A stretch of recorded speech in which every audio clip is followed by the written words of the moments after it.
When your daily routine consists of dabbling in the summit of summit tier hi-fi, it's extremely difficult to come across products that have a tendency to stand out. Each unit that tries to deliver its own specific characteristics has gotten very good. So to shine, to stand out, is quite a difficult thing. And yet, this DAC manages to achieve all of that. And in comparison with its components, price to performance ratio is off the charts where technicality is concerned. Hi, I'm Koji CO. Welcome to Convince Me Audio. It's finally here. Rockna Wavedream Signature. Let's begin.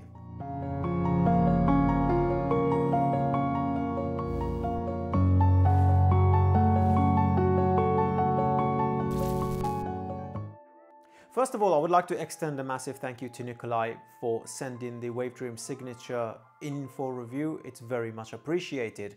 This is a long-term review. This review unit has been here for 6 months and it actually was purchased by me by CMA for their reference system, as you see on the desk right now. Currently being the WA33 JPS. Thank you, Jess, for sending that unit in for review. But this unit has been tested with the Red October, AIC10 Riviera, LTA Z10E. Obviously, like I mentioned, WA33 Elite, the JPS version, the Envy, and everything else, Mascobo 465, Mascobo 394, and a lot of other amplifiers and all-in-ones such as the Warwick Acoustics, Aperio, etc. during the CMA Hi-Fi show. This unit has been tested well over a couple of thousand hours at this point. It's truly broken in. It's at its peak performance due to the fact it's a R2R resistor ladder DAC. They do require a lot of hours of break-in to truly open up. With that in mind, let's move on. As you can see, obviously coming to the desk, the setup is laid out like this. We have the Mac Mini as the main source and the Rockna Wavedream Signature behind me. It's currently under the studio monitor. And then that feeds via that USB cable, which we will get onto at some point. We will omit a lot of the cable connections in this review because there's an entire video coming and I don't want the comment section to be far too distracted by cables and interconnects, seeing as it's the least effective part of the chain. But bear in mind, it's probably half the price of the DAC and it just boggles my mind. Honestly, at this level, things like this even exist. That is feeding the Rockna Wavedream using Audiovana and Rune and HQ Player for upsampling when necessary. These are connected via these crazy interconnects. Thank you to G-Point and to Greg for providing the USB cables and the crazy $50,000 interconnects. I can't say that with a straight face. For assessment, obviously we use our own double helix interconnects, the reference that's been here for the last 2 years at a paltry $4,000 to $6,000, but for a reference system like this, which is currently touting around $80,000, I think it's kind of essential you need to put about 5% of that into your veins of your system, right?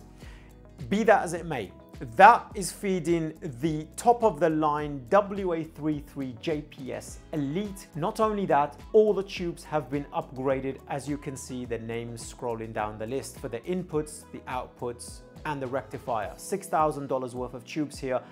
This system is pushing to the absolute limits of the capability. We are not bottlenecking the DAC to get that last few percentages. And believe me, when I tell you, when you jump to a specific summit tier category, it's either side grade or percentages. You are never gonna get 100% increase in performance unless it's important to you. Objectively, we're talking minor percentages, but what minor percentages here? That is the reference system. There will be a lot of other equipment mentioned. Obviously, my own Sale HM1, which has been the reference system for CMA with the Rockna Wavedream Signature, which will obviously be the main focus of this review. and the main focus of testing. Not only that, but here in front of me is the Odeon Absolute Epsilon $55,000 with the retime alignment clock DAC here as well for comparison to showcase where these things stand. With that, let's look at the unit. This is the latest edition of the Wavedream Signature. There has been a few versions of the Wavedream Signature, obviously, as you can imagine, over the last decade. This topology and this design, its base core design is 10 years old. But over the subsequent years, there have been upgrades, which we will discuss momentarily. And this has made quite a big difference to the DAC. Anodized aluminium is used, solid as a rock, beautiful thick faceplate, rectangle screen in the middle. If you're used to the Wavedream edition, this will be right at home. We have 4 buttons on the front of the unit, either side of the screen, plus obviously the standby switch, which switches the unit off.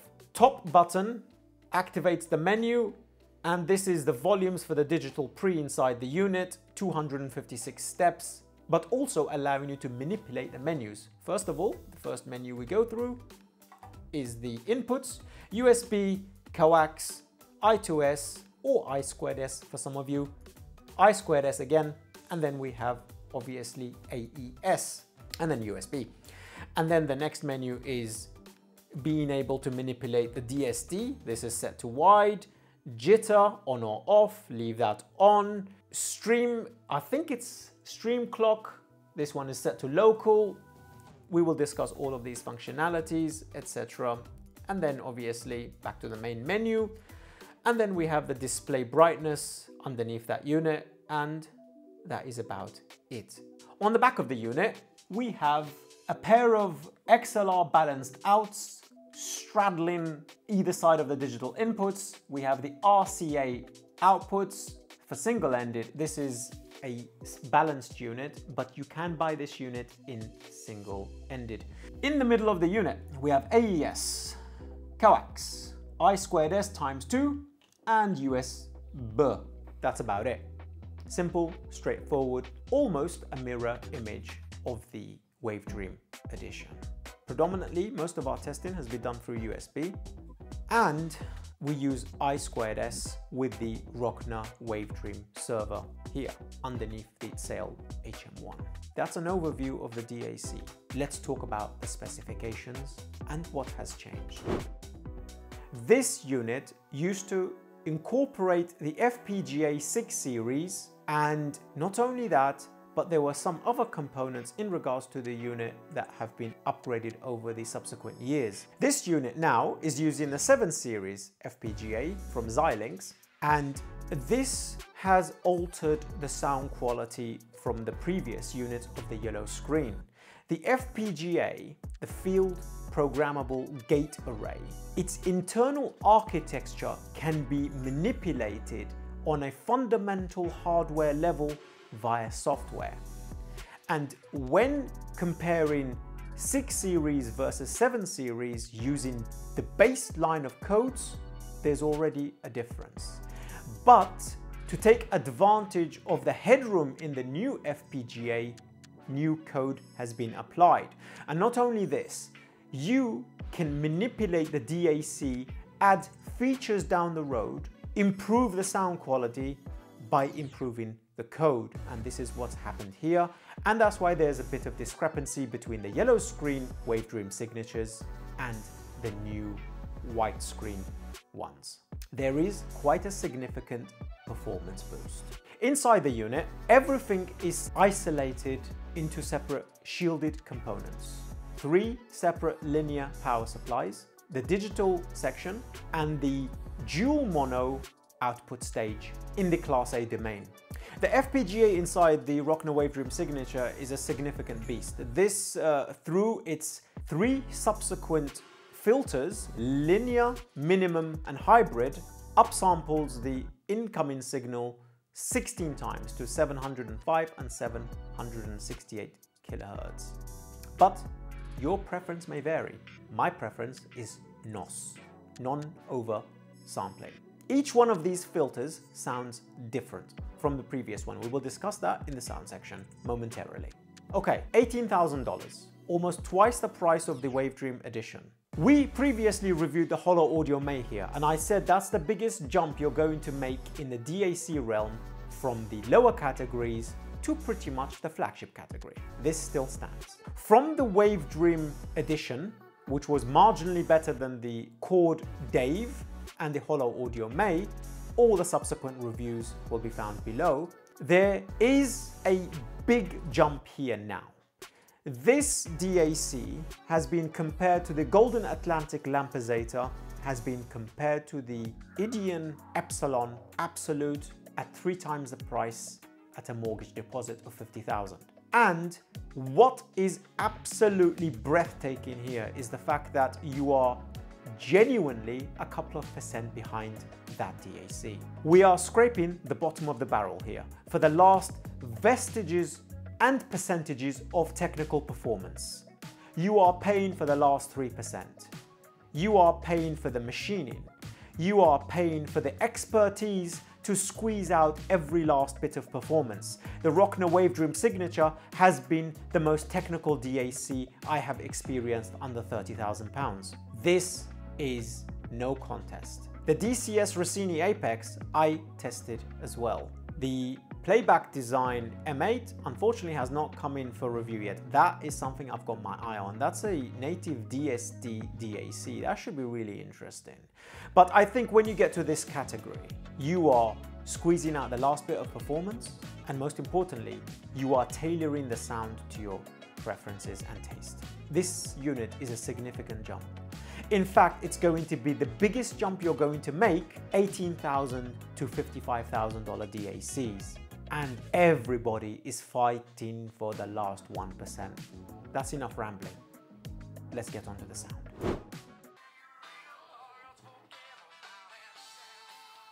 What can I say about this DAC? I mean, if you're a long-time follower of the channel, you've seen some of the crazy equipment we have reviewed here.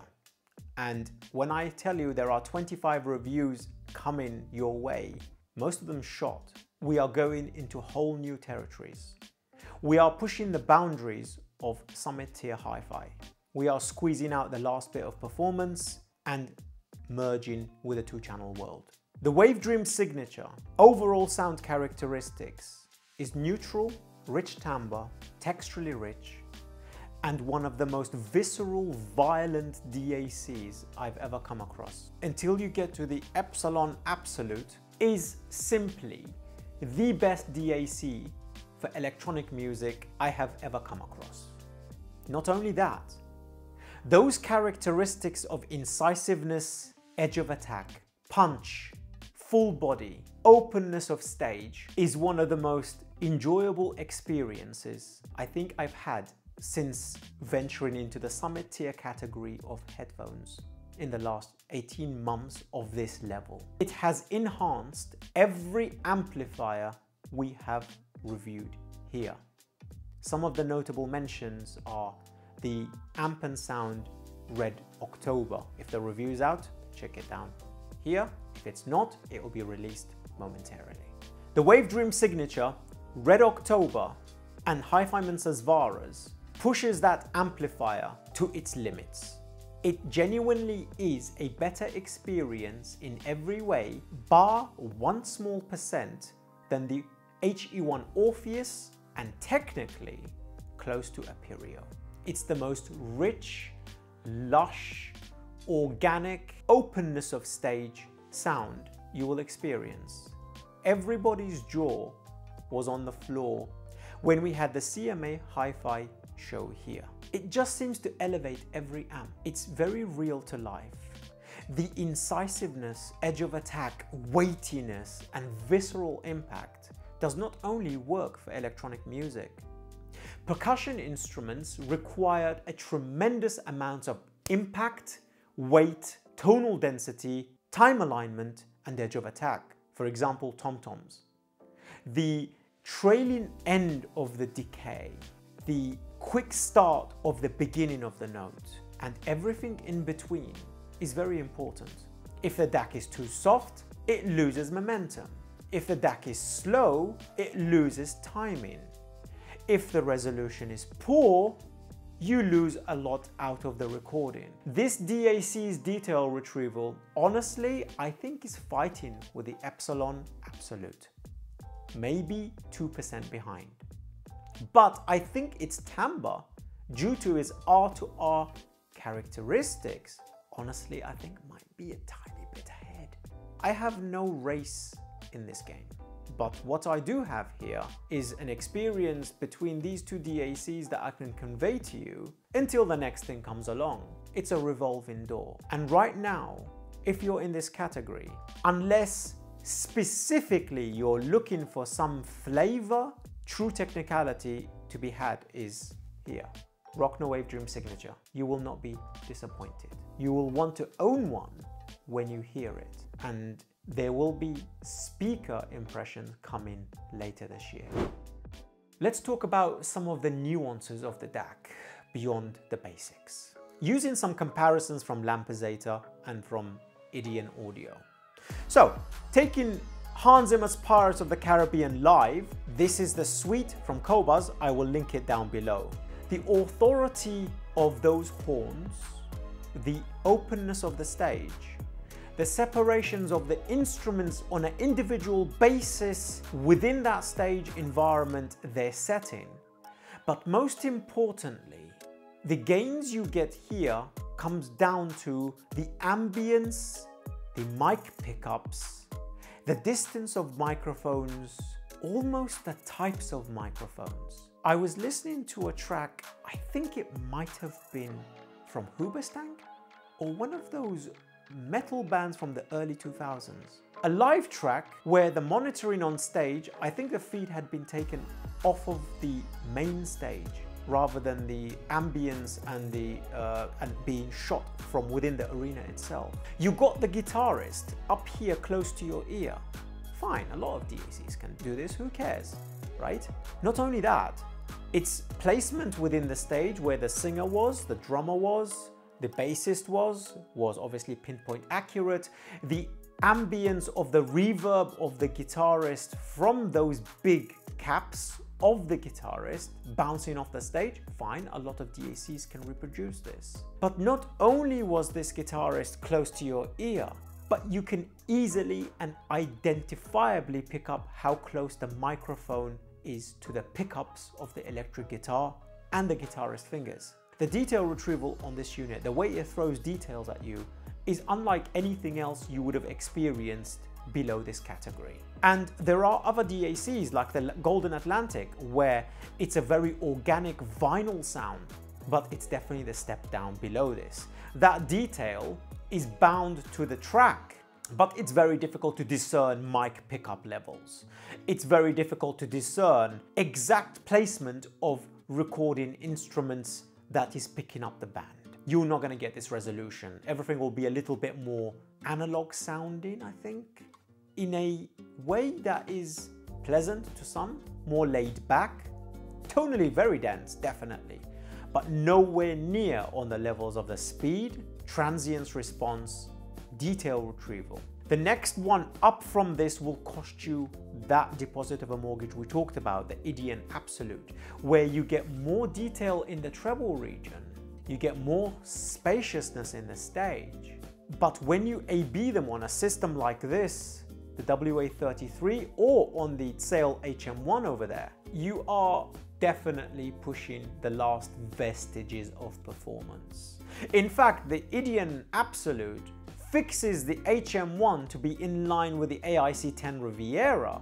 But if you're already in this category, you will have some of the best amps at your disposal, I'm sure. There is no need to fix the low end on amps so Sazvaras can kick like a mule. There is no need to enhance and get every vestige of stage on that amp like this. No, because the DAC already does it and the amplifier does not need to do the heavy lifting. Things become even more curious. But if you are at the HM1 or other units below this category, what Wavedream Signature does is elevate every amplifier to new heights. The most technical, the most resolving, the best price to performance ratio, though that is crazy to say at this level, versus 45, 55, 65, 75k DACs is nothing short of astonishing. What are the downsides of this DAC? This unit is a mammoth sized unit, barely smaller than the Epsilon over here, which is 27 kilograms, but its footprint is like a freaking coffee table. This thing's light though, 7.5 kilograms, and it's cool. For R2R, we're used to May running like an oven. Well, this, obviously this is an amplifier, but this thing you can keep your croissants on.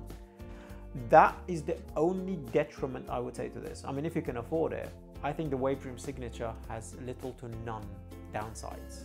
There are a couple of things that other people might want that it doesn't have, which for some people might be a downside. Upsampling through HQ player is at 384 kilohertz if you're using the NOS off, no filters, because the unit itself, like I mentioned, upsamples to 705 and 768. That could be a detriment. Something like the May 1536. But here's the thing, there is upsampling and there is upsampling.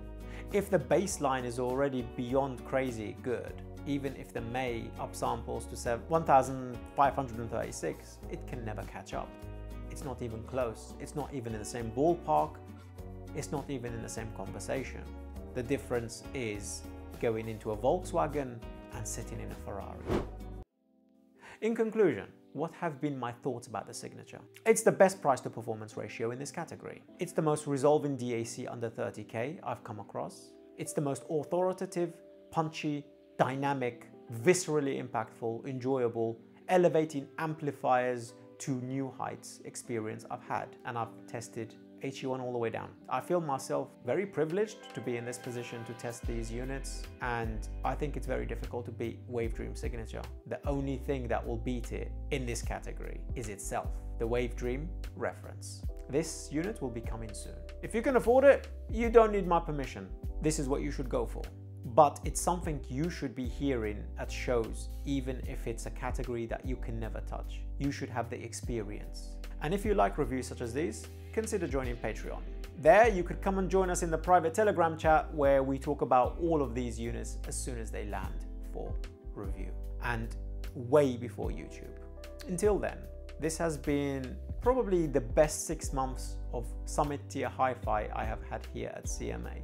And all of the reviews, such as Red October, AIC10 Riviera, NV, WA33 Elite, Odeon Audio, Epsilon Absolute, and we'll soon throw this on the Aperio alongside other units in the Odeon review.